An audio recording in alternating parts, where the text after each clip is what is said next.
नमस्ते, good morning DXN. तपाईहरुले यो भिडियोलाई स्किप नगरिकन हेरिदिनु होला। तपाईहरुलाई पनि काम लाग्न सक्छ।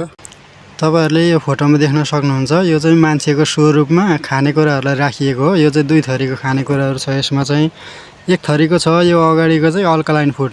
यो चाहिँ एउटा कुनै पनि मान्छे स्वस्थ भएर बाँच्नको लागि अल्कलाइन फुडको आवश्यकता पर्छ। यो चाहिँ हामीले 80% खानुपर्ने हुन्छ। त्यस्तै गरी अर्को रहेको छ एसिडिक फुड। यो चाहिँ जम्मा हामीलाई 20% मात्रै चाहिने हो। यो चाहिँ खानाको लागि बाँच्ने बेसी मात्रामा 80% रूपमा खाइरहेको छ।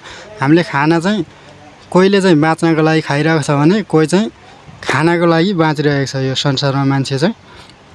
अब यहाँ देख्न सक्नुहुन्छ आधुनिक औषधिको पिता। उहाँले के भन्नुभएको छ भने तपाईको खाना नै औषधि हो, सबैभन्दा राम्रो औषधि नै तपाईको खाना हो भन्नुभएको छ उहाँले चाहिँ। यहाँ देख्न सक्नुहुन्छ खाना बदलले सोच परिवर्तन हुन्छ, सोच परिवर्तन भए जीवन परिवर्तन हुन्छ।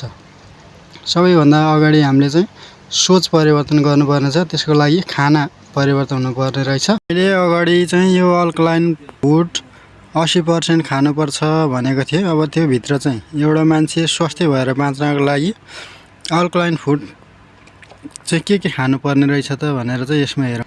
यसमा देख्न सक्नुहुन्छ लेउ, च्याउ, हरियो सागसब्जी, फलफुल, दूध, अन्डाको सेतो भाग र अन्य।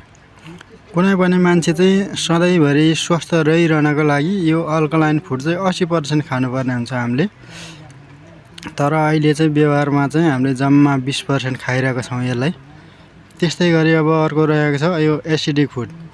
एसिडिक फुड चाहिँ हामीले जम्मा 20% खानुपर्ने, मान्छेलाई चाहिने चाहिँ 20%, तर अहिले चाहिँ 80% खाइरहेछ। किन भन्दाखेरि मान्छेलाई खाना चाहिँ जिब्रोको स्वादको लागि खान्छ क्या, आजभोलि आफ्नो स्वास्थ्यको लागि भन्दा नि स्वादको लागि खाने गरिन्छ। त्यही भएर एसिडिक फुड चाहिँ 80% खाने गरेको छ। अब यो भित्र चाहिँ के पर्छ त? यो भित्र चाहिँ दाल, चामल, तारै भुटेको, माछा मासु, अन्डाको पहेँलो भाग र अन्य, जस्तै यो कोल्ड ड्रिङ्क, जङ्क फुडहरू भयो, अब बाहिरी बजारको पिज्जा, बर्गरहरू, यो सबै एसिडिक फुडभित्र पर्छ। यो चाहिँ जम्मा हामीलाई 20% मात्रै चाहिने, यो चाहिँ 80% खाइरहेको छौँ हामीले। त्यही भएर आजभोलि मान्छेको बाँच्ने औषध आयु घट्दैछ यही एसिडिक फुडको कारणले गर्दाखेरि। धन्यवाद छ तपाईहरुलाई सुनिदिनु भयो। केही न केही कुराहरू तपाईलाई पनि काम लाग्न सक्छ, त्यसको लागि धेरै धेरै धन्यवाद सुनिदिनु भएकोमा।